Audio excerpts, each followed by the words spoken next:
글은 안 쓸 건데 제가 교수긴 하지만은 이렇게 움직이는 것이 훨씬 더 편합니다. 앉아있는 것보다 같이 느껴야 된다고 생각합니다.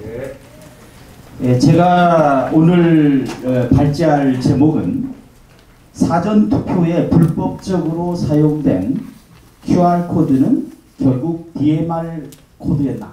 DMR이라는 것은 디지털식 모택통형용입니다. 이런 말씀을 드리기에 앞서서 제가 작년 9월 19일에 정경호 1차 시국선언에서 상복을 입고 나섰던 일이 있는데 이번에 그때는 민주주의가 위기에 처해 있다고 해서 그래서 상복을 입었는데 지금은 민주주의가 위기 정도가 아니고 완전히 죽었습니다. 그래서 이 죽어버린 이 민주주의를 되살리기 위해서 모든 우리 민주 시민들이 자유 시민들이 같이 해야 되지 않느냐 생각을 합니다. 첫 번째 지금 제가 조금 발제문을 늦게 해서 밖에 나가실 때 그거 참조를 하시면 좋겠습니다. 우선 이번 선거는 전적으로 불법이다. 저는 그렇게 주장을 합니다. 우선 절차적으로 문제가 있습니다. 아까도 몇 차례 얘기가 된 것처럼 QR코드를 사용하는 것은 명백히 공직선거법을 위반한 불법입니다. 두 번째, 전자개표기를 써놓고 투표 분류기라는 말을 쓰는데 현실적으로 투표 분류기가 아니라고 저는 확신합니다. 언론 보도에서도 이번에 비례대표에서 이게 양이 많기 때문에 수개표가 불가능하다. 수개표 아니면 전자개표 아니에요. 그래서 이런 것은 말장난을 하고 있습니다. 그래서 같이 한번 묻고 싶습니다. 선관위의 상임위원 조혜주가 이름을 바꾼다고 조혜주가 달라집니까? 이름을 바꾸더라도 범죄자의 범죄는 그대로 남아있는 것입니다. 공직선거법에 분명히 바코드, 막대 모양의 바코드를 써야 된다. 이렇게 해놨어요. 그것을 QR코드로 썼습니다. 이것은 명백히 불법인데 이 불법을 은폐하기 위해서 뭐라고 했느냐 2차원 바코드라고 말을 썼습니다. 이 말을 바꾼다고 해서 달라질 거 하나도 없어요. 불법은 불법일 뿐입니다. 또 하나 투표 분류기라고 하는데 이건 명백히 보궐선거를 제외한 것은 전자개표기를 써서는 안 된다. 이렇게 명시되어 있습니다. 공직선거법 15조에 명시되어 있습니다. 이것을 은폐하기 위해서 중앙선관위에서는 뭐라고 하느냐 투표 분류기라고 합니다. 투표 분류기나 전자개표기나 마찬가지 아니에요. 이걸 이름을 바꾼다고 해서 불법이 달라지는 것은 아니다. 이렇게 주장을 합니다. 아까 이 말장난들을 하는데 거꾸로 우리도 한번 생각해보죠. 팔로우 더 파티 이 부분에 대해서 이것은 분명히 중국 공산당 개입된 것 같다. 이렇게 얘기를 하는데 저는 삼립빵 상자를 쓴 걸 보고 아까 이제 말씀하셨는데 저는 처음부터 이거 딱 들을 때 삼립빵 상자를 쓴 거는 상권 분립이 뻥이다. 말도 안 되는 얘기다. 이걸 하기 위해서 이걸 암시적으로 일부러 삼립빵 상자를 쓴 게 아닌가. 왜냐 그 많은 빵을 어디서 그 많은 빵 상자를 왜 빵만 먹고 사나요? 그 인간들은? 그러니까 이건 명백히 뭔가 메시지다. 앞으로 상권 분립은 뻥이다. 이런 얘기를 전하고자 하는 것이 아닌가. 그렇게 생각을 합니다. 어쨌든 이 첫 번째 과제 QR코드를 쓴 것은 명백히 불법이기 때문에 이것은 4.15 총선은 원천적으로 무효라고 선언하고 재선거를 치르는 것이 맞다. 저는 그렇게 주장하고 싶습니다. 그 다음 두 번째, 한국의 주권 행사를 중국이 아니고 중국 공산당이죠. 중공의 해커가 농락했다라는 이 사실을 민경욱 의원이 고발을 했는데, 이것에 대해서 하태경이라는 사람이, 제가 불행하게도 그 지역구에 삽니다. 그 고발에 대해서 괴담과 주술이라는 말로 비아냥거리는 이 현실은 대한민국이 망국적인 분위기를 하고 있다 라는 것을 단적으로 드러내는 것입니다. 맞습니다.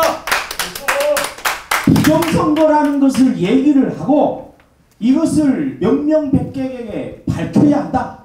그리고 중국 공산당에 의해서 대한민국의 국권이 농락당하고 있는 것을 붕괴하고 있어야 될, 마땅히 붕괴해야 될 국회의원이라는 자가 어떻게 감히 그런 지적에 대해서 조작을 운이할 수 있는가?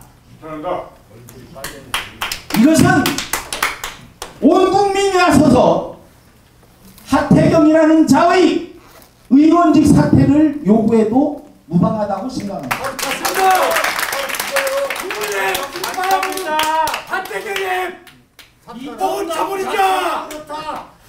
미통인지 뭐 통하지 않는다고 해서 미통인지를 모르겠습니다. 나는 어쨌든 QR코드 세 번째, QR코드는 DMR 아까 말씀드린 것처럼 디지털 마오 레볼루션, 그러니까 디지털을 활용한 공산혁명이 대한민국에서 진행되고 있다.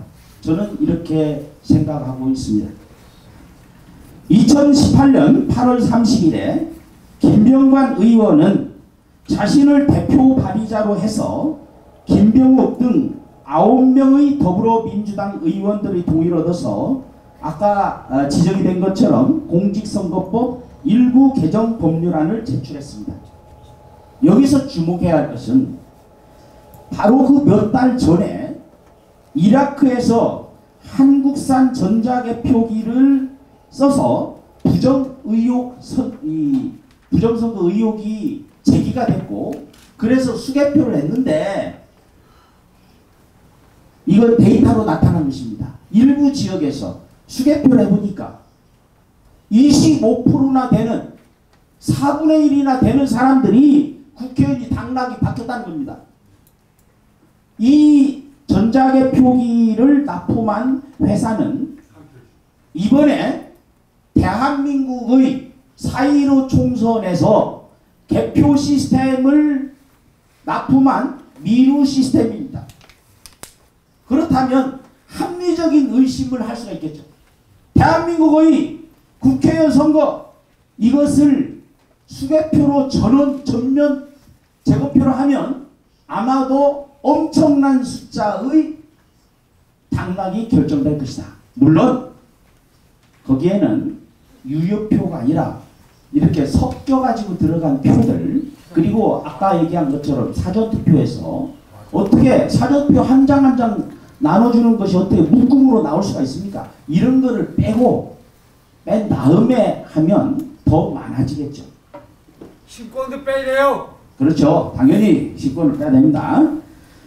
그러니까 그 앞에 2017년 회계년도 예산결산 소위에서 현행법 위반 소지가 있다라고 해서 이 QR코드 쓰는 것을 이건 이제 막아야 된다, 이런 의견이 있었는데, 이 선관위에서, 중앙선관위에서 QR코드를 계속 쓰고 있단 말이죠.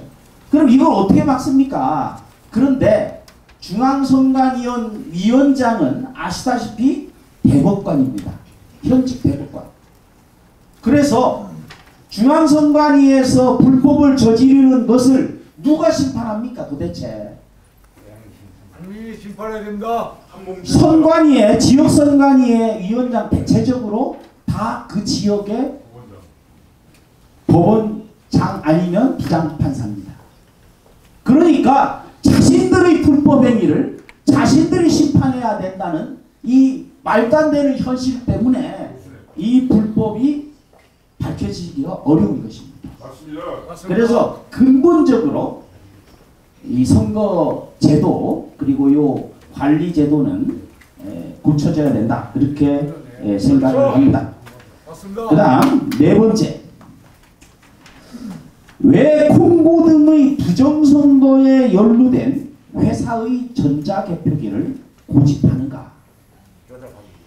왜 그렇겠습니까? 조작하려고요. 이것은 원래 내외적으로 연결되어 있는 전자개표기, 전자기기를 쓸 수가 없도록 되어 있는데 이것은 얼마 전에 어떤 유튜브를 보니까 열려 있다고 그래요. 그것은 마치 선관위에서 이거 해커하라고 열어놓은 것과 마찬가지라고 생각을 합니다. 그래서 이런 부분에 대해서 전면적인 재검토가 필요하다. 대한민국 선거제도는 전면적으로 재검토되어야 합니다. 그렇지 않습니까? 뿐만 아니라 이번 4.15 총선에는 너무나도 많은 부정선거의 의혹들이 동영상으로 확정적으로 이렇게 지금 기록이 되어 있기 때문에 국민의 힘으로 이 재검표 그리고 재선거를 만들어야 된다. 최소한 불법적으로 사용된, 불법적으로 진행된 사전투표에 대해서만큼은 선거 무효를 얘기할 수 있지 않겠는가, 그렇게 생각을 합니다. 조금 아까 말씀드렸던 것처럼 이라크에서 미루시댐이 전자개표기를 사용한 것을 거꾸로 얘기를 이렇게 재검표하니까 25%, 어떤 데를 보면은 제가 이 기록을 다 보니까 최소한 어떤 경우에는 12배나 차이가 나는 경우가 있다고 그래요. 이거 개표기가 아닙니다. 조작기지. 전자개표기가 아니라 전자조작기라고 말을 해도 무방할 정도로 그런 개표기를 수출하고 그 수출의 주역을 맡은 기관이 A웹이라고 합니다. A웹은 세계 선거기관 협의회입니다.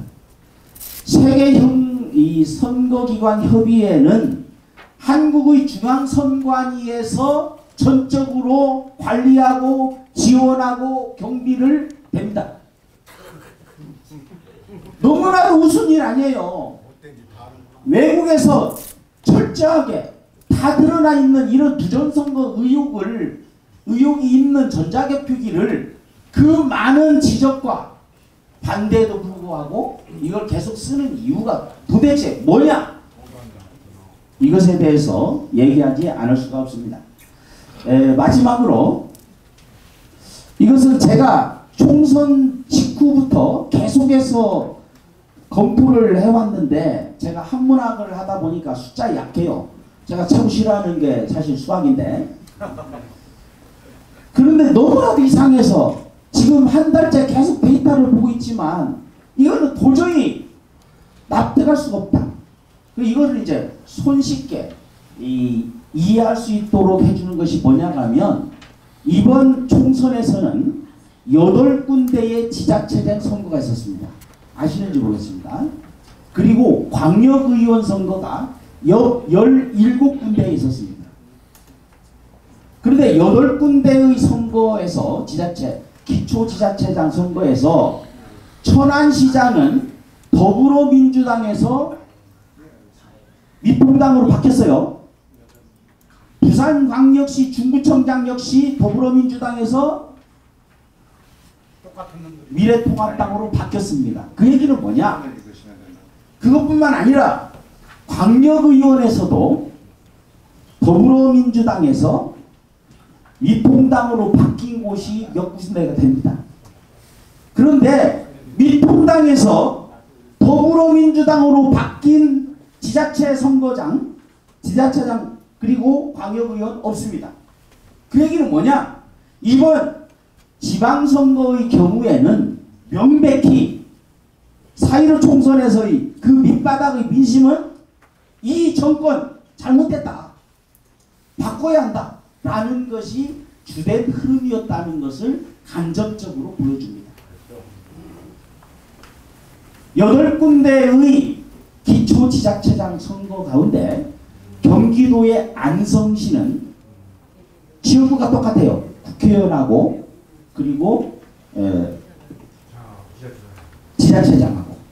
그러면은 선거 결과도 비슷해야 되지 않겠습니까? 물론 선거 결과는 양쪽 다 두 개 다 더불어민주당 소속입니다. 그런데 데이터에서는 굉장히 차이가 납니다. 어떻게? 똑같은 사람들이 들어가서 어떤 거는 민주당 찍고 국회의원은 민주당 찍고 여기 원래 국회의원이 좀 많더라고요. 그 다음에 지자체장은 미통당 찍고 이렇게 하겠는가? 아닙니다. 절대로. 이건 도저히 납득할 수 없는 그러한 결과이기 때문에 제가 앞으로도 이 데이터를 좀 더 분석을 해서 이건 분명히 차이가 난다. 이 사람들이 아마도 총선에만 신경을 쓰다 보니까 지자체장 선거라든지 광역의원 선거에는 조금 덜 손을 받지 않겠는가. 그래서 이걸 간접적으로 기초지자체장 선거하고 광역의원 선거를 통해서 이번 선거의 부정을 간접적으로 입증할 수 있지 않겠는가. 그렇게 생각을 합니다. 어쨌든 이번 총선에 불법적으로 QR코드가 사용됐고 불법적으로 전자개표기가 사용됐기 때문에 이번 선거는 명백히 불법적이다. 따라서 이번 총선은 무효다. 원천 무효다. 저는 그렇게 생각합니다. 이상입니다.